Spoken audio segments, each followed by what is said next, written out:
Gunman kills mentally ill man in Seaview Gardens. Man plays dead after shootout with the police.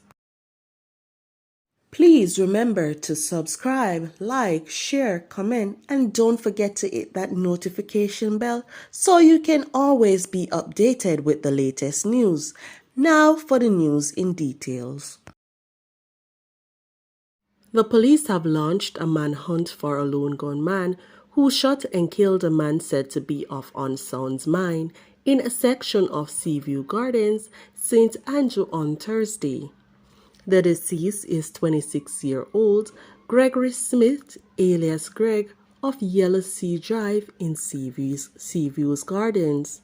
Reports are that about 8:25 a.m., an armed man ran onto the street where Smith was seated and opened gunfire, hitting him multiple times.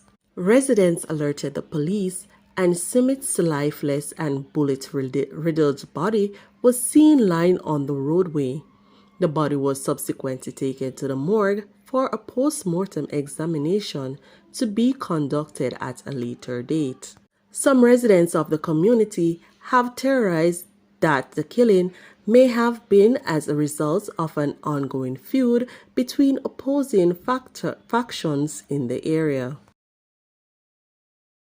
A St. Thomas man who said he played dead after being shot at close range by police in an incident which those same police allege was a shootout, last week got 18 years jail time, reduced by only 2 years after the appeals court conceded that his constitutional rights had been breached. More details to come following further investigations.